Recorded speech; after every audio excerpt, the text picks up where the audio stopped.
Hello, and here we are already at episode 2 of Science Fiction Friday. So, hopefully, by now you know how it goes. If you don't, go back and look for episode 1 and then you'll figure it out from there.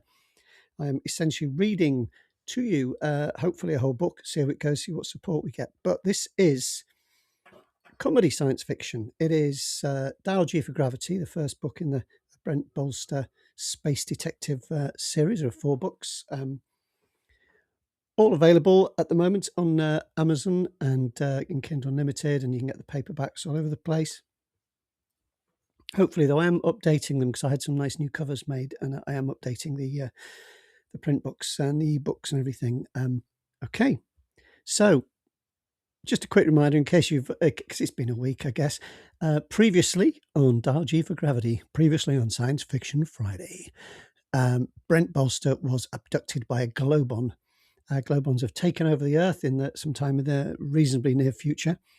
And you'll learn more as we go on. And Brent Bolster is a member of the, well, he thought he was a member of the Galactic, I can't even say it now. He's a galactic investigator, he's a private investigator in the mould of the Sam Spade type noir figure. Quite a comical figure, quite a silly figure. And with that, but he's been abducted by Rawl Geeb, who is a Globon. So here we are. So Dial G for Gravity, read by the author Michael Campling. Chapter 2. Globon Space Station, the Gamulon, Earth Orbit. Commander Tsumpa glanced over her shoulder, checking that the Fleet Admiral's adjutant, Captain Zarello, wasn't looking in her direction. Then she straightened her uniform and pulled herself up to her full height. I'm not the only female in the damned fleet, she thought, so how come the tunic never fits right? She cleared her throat, and when Zarello looked up, she caught his eye. Excuse me, Captain, but do you think the Fleet Admiral... Oh, Scar, already I've made a mistake. She cleared her throat, and when Zarello looked up, she caught his eye. Excuse me, Captain, but do you think the Fleet Admiral will be long? Zarello frowned. Are we keeping you from something, Commander?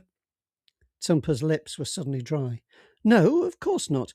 I stand ready to serve the Admiral in any way that he might demand. Yes, quite. Zarello's expression softened. But I wouldn't say those exact words to the old man if I were you. No sense tempting Providence, if you know what I mean. Tsumpa blinked. If you're trying to intimidate me, Captain, I must object. There is no mission too taxing for me to undertake. I am prepared to lay down my life in the service of the Globon government. It wasn't your life I was worried about, Zarello said. He looked her up and down, then turned his attention back to his workstation. I'm sure he'll be here soon, and if I haven't finished these figures... He broke off suddenly, his ear cocked. Fleck! Here he comes! Zarello jumped to his feet, snapping to attention, his arm whipping toward his chest in a salute.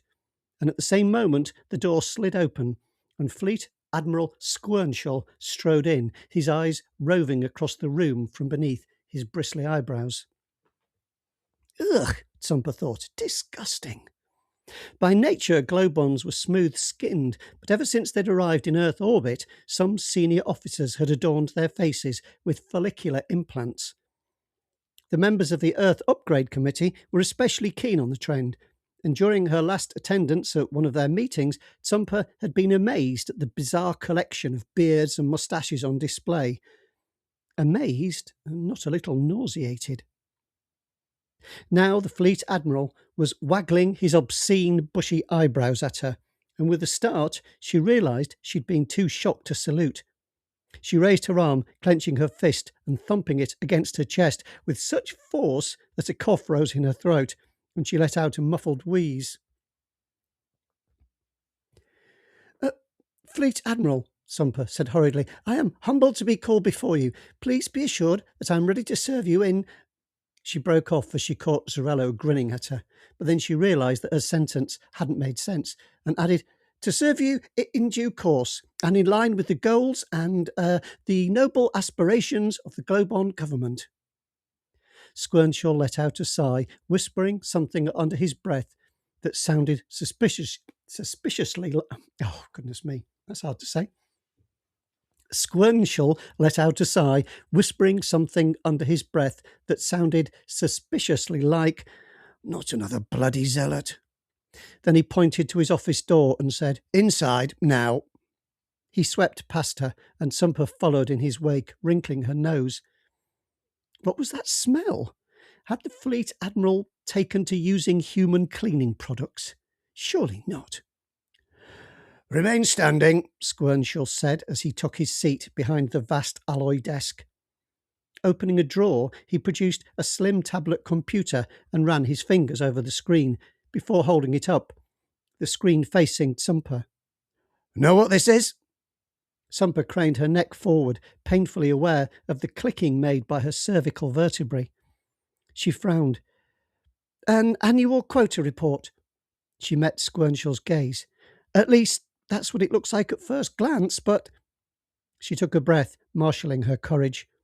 She had a thorough understanding of the principles of honesty and integrity, but when it came to pointing out the errors of her commanding officers, she'd found it best if those particular principles were shifted discreetly out the way until her compulsion to speak her mind had passed. And so far, it had worked. She was the highest-ranking female officer in the Globon Expeditionary Fleet, and she wasn't about to throw that achievement away any time soon, especially not over something as piffling as this administrative error. Yes, the quota report was a mess, but until she was absolutely sure that no blame could be attached to her, she'd keep quiet and wait to see what Squirnshall had on his mind. "Yes, an annual quota report. That is my first impression." "Come on," Squirnshall grumbled, waving the tablet in front of her eyes. "You can do better than that. You're supposed to be some sort of whiz kid. That's what I was told. Hot Stuff is our commander, Sumper. Knows how to run things, how to get things done." "Fleet Admiral, your faith in me is—" Squirnshall cut her short. "Tell me exactly what is wrong with this report, and then we'll see what you're made of. We'll see if you're up to the task I have in mind." "Task?" "Yes." Squirnshall gave her a meaningful look. "An important task, completion of which may well confer certain advantages on the lucky officer in charge. Promotion, perhaps." Sumper forced a smile. Was Squirnshall on the level, or was this a giant trap being laid before her feet? There were some in the fleet who'd love to see her go down in flames, and if she let her ambition overreach her abilities, it would be a short trip to the ultimate humiliation, exile on the planet below. I should make an excuse and leave, she decided. No sense in getting in over my head. "Caution can be an asset in an officer," Squirnshall went on, offering her the tablet, "but it can also be a crutch. Perhaps you're not ready for this task after all. What a pity. I was just thinking that the next logical step in your career would be the command of your own vessel. Captain Sumper has a certain ring to it, does it not?" In one motion, Sumper snatched up the tablet and held it close to her eyes. "Firstly, the totals from each report only appear to reconcile, but the cross-reference codes are simply incorrect. Now, if this were only an isolated instance, then I might suggest a simple administrative error. But those adjustments have been manually inserted, and that points to a deliberate and systematic falsification of the figures. This report is fraudulent and requires immediate investigation." "And why would someone file a fraudulent report, do you think?" "Hard to say for sure," Sumper began. "To be certain, someone would need to trace back through all the logs and rebuild the records from the raw data." Squirnshall waved his hand in the air, encouraging her to go on. "Just for the sake of argument, put forward a possible motive. Hypothesize." Sumper pursed her lips. "Someone covering their tracks? Perhaps an officer has been lax in his record keeping? All sampling missions should be logged and recorded, date of mission, number of humans sampled, biometric data obtained, tracking codes, and finally the date on which the samples are returned to Earth. It should all be reconciled against the quotas, but if the samples weren't logged correctly when they came in, the returns department would have picked up on the error. So I suggest that someone has tried to cover up their incompetence by falsifying the data before the return was made. Good try, Squirnshaw said, but it doesn't hang together. The returns department wouldn't be so easily fooled. For each case, they'd see a human in front of them, and no amount of tampering with the data would make them ignore the evidence of their eyes. But that's just it, Tsumpa said, her smile widening as the full implication of her discovery became clear. These people aren't being returned. They're being recategorized. She held out the tablet, pointing to a column of data. Here, this code means miscellaneous livestock, and this one stands for mammal of unknown species and or origin. We get a lot of those from Australia. There's another code here, domesticated vertebrate of no known purpose. She beamed. On Earth, I believe they call them cats, though we don't really know what that means. Squirnshaw sat back, his bizarre eyebrows creeping up his brow as though attempting to escape. You sure about this? There are thousands of sample codes. You can't know them all. No, Tsumpa admitted. There are a few in the microbial category that I have trouble with, but as for the rest, well, it was a stretch to learn the 500 new categories brought in by the Earth Upgrade Committee last month, but I'd say I know them pretty well. She shrugged. It's a hobby. Is it? Squirnshaw shook his head. Things have certainly changed since I was a young commander. The only codes I ever learned were the access keys to the Rear Admiral's liquor store. He let out a bark of laughter. Old Hagendorf, what a blowhard. I wonder whatever happened to him. Tsumpa glanced down at her shoes. Rear Admiral Hagendorf was court-martialed, sir. He was found guilty of bringing the Globon government into disrepute, stripped of his rank and exiled to Camelon 3. Oh, that's a damn shame. Yes, he was a friend of my father. The Rear Admiral was a great Globon in his time, but it seems he'd become addicted to Brahmian liquor. The evidence against him was overwhelming. Oh, very sad. Squirnshaw ran his hands over his desk's smooth surface. Of course, what I was saying a moment earlier about the access codes, that was merely a mild exaggeration for the sake of an anecdote. You know, banter. No need to take it literally. Yes, Admiral, I understand. Certainly not the kind of remark that I'd like to hear repeated. He flashed Tsumpa a shark-like smile. I'd take that kind of thing personally if I were ever to hear of it happening, and I would hear about it. Believe me. Tsumpa nodded. Understood. Good. Squirnshaw clapped his hands together and jumped to his feet. So, are you ready to take on your new mission, Commander? Mission, Admiral? Sorry, but I'm not... what mission exactly would that be? To solve the mystery, of course, Squirnshaw said, beaming. To find out what's happened to all the missing samples and bring the perpetrator to justice. I'm convinced that you're the right officer for the job. That's very flattering, sir, but... I am right, aren't I? You will take on the job, won't you? Tsumpa felt the blood drain from her cheeks. Yes, Admiral. It goes without saying. It would be my pleasure and honour. That's what I thought. Squirnshaw gestured toward the door. I'll have all the relevant data transmitted to your account. Deal with this promptly, Commander, but keep this mission just between ourselves.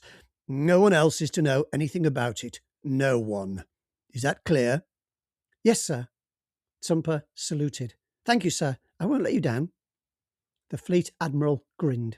You're damned right you won't, because if you do, there won't be much left of you to exile. But we'll manage somehow, even if we have to stitch you back together first. He chuckled as though amused at his own turn of phrase. You can go now, Tsumpa. I look forward to receiving your preliminary findings by... Let's see, I have dinner on Earth at 7, but there's golf with some chaps from the UN in the afternoon. That won't take long. I expect they'll let me win, as usual.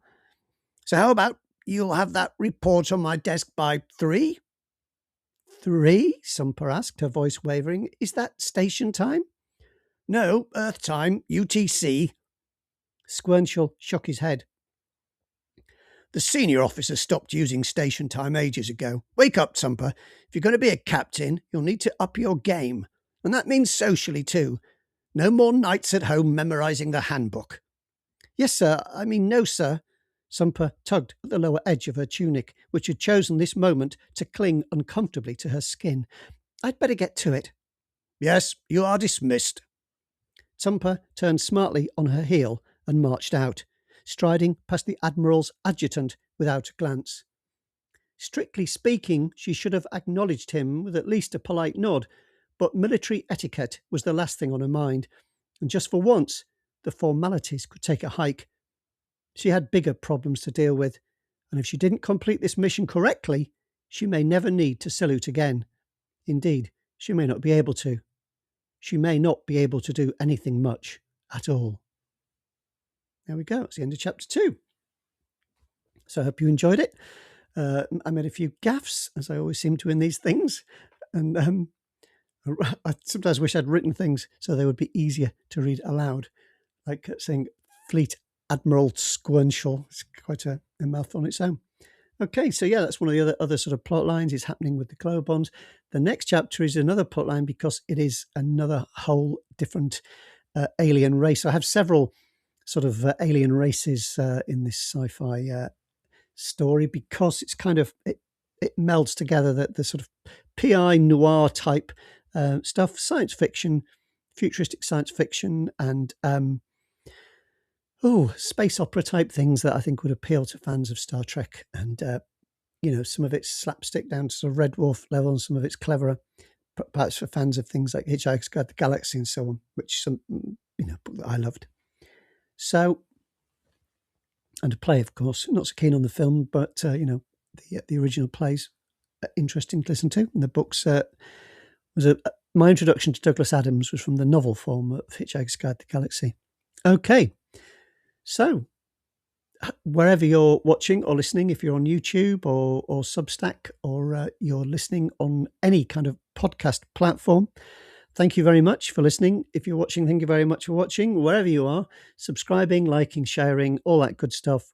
Really helpful, shows a bit of support, and I will keep going with these little performances. And they may be rough around the edges, but, keep it real. And it's I don't really practice or anything before, so it's kind of a surprise to me when I see what's coming next, because I wrote these books years ago. And soon to be out with nice new covers as well. Some of them are sort of out there already, but yeah, that will happen.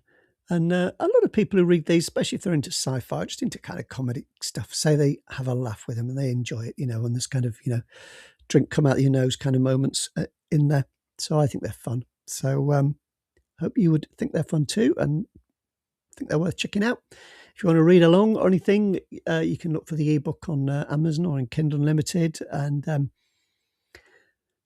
or in your public library. You can request the ebook from your public library service. I hope it's all up to date there. It's something I'm working on at the moment. And then the paperback can be got from various sources. Again, that's something I'm working on at the moment. A lot of moving parts, this business, but or you can just listen. You can just subscribe to the podcast or the videos or the YouTube channel or whatever. And listen, if you want to see the other readings, a good place to do that is author Michael Campling, that's all one word, .substack.com.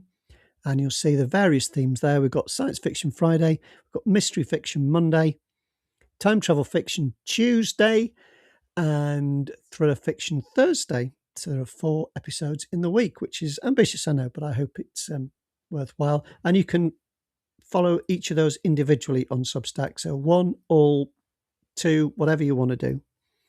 And there's also general stuff on there, like nice photos and stuff. So there's actually kind of 5 overall things. There's my general author stuff, and then there's the four reading sets, which are in separate sections, and they can be sent to you then if you subscribe, you'll get an email when the new one lands, and you won't miss it. Or you can subscribe on YouTube or wherever. Okay, well, I hope that was fun for you. Look after yourselves. Take care. Happy reading. And I'll see you again next week, the next inciting installment of Dial G for Gravity. Maybe I should do the whole thing like that. I would love to, but I don't think I can possibly keep the accent up all the way through a whole chapter. All right, bye for now. Take care.